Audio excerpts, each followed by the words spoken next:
एक प्रोफेसर अपनी क्लास में कहानी सुना रहे थे जो कि इस प्रकार है। एक बार समुद्र के बीच में एक बड़े जहाज पर बड़ी दुर्घटना हो गई। कप्तान ने शिप खाली करने का आदेश दिया। जहाज पर एक युवा दंपत्ति थे। जब लाइफ बोट पर चढ़ने का उनका नंबर आया तो देखा गया नाव पर केवल एक व्यक्ति के लिए ही जगह है।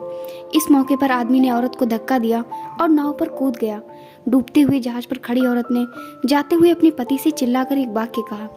अब प्रोफेसर ने रुककर स्टूडेंट से पूछा, तुम लोगों को क्या लगता है उस स्त्री ने अपने पति से क्या कहा होगा?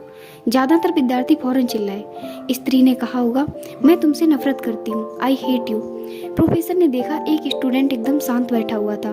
प्रोफेसर ने उससे पूछा कि तुम बताओ तुम्हें क्या लगता है? वो लड़का बोला, मुझे लगता है औरत ने कहा होगा हमारे बच्चे का ख्याल रखना। प्रोफेसर को आश्चर्य हुआ। उन्होंने लड़के से पूछा, क्या तुमने यह कहानी पहले सुन रखी थी? लड़का बोला, जी नहीं, लेकिन यही बात बीमारी से मरती हुई मेरी माँ ने मेरे पिता से कही थी। प्रोफेसर को दुख हुआ। कहा, तुम्हारा उत्तर सही है। प्रोफेसर ने कहानी आगे बढ़ाई। जहाज डूब गया, स्त्री मर गई, पति किनारे पहुंचा और उसने अपना बाकी जीवन अपनी एकमात्र पुत्री के समुचित लालन पालन में लगा दिया।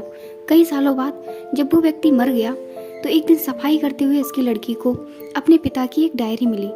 डायरी में से उसे पता चला कि जिस समय उसके माता पिता उस जहाज पर सफर कर रहे थे तो उसकी माँ एक जानलेवा बीमारी से ग्रस्त थी और उनके जीवन के कुछ ही दिन शेष थे। ऐसे कठिन मौके पर उसके पिता ने एक कड़ा निर्णय लिया और लाइफ बोट पर कूद गया। उसके पिता ने डायरी में लिखा था, तुम्हारे बिना मेरे जीवन का कोई मतलब नहीं।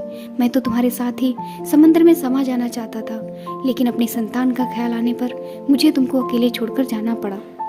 जब प्रोफेसर ने कहानी समाप्त की तो पूरी क्लास में शांति थी।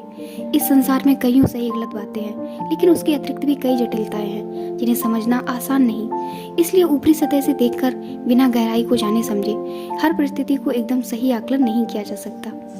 अगर आपको ये कहानी अच्छी लगी है और आप इस कहानी से क्या सीखे हैं, ये हमें कमेंट करके जरूर बताएं।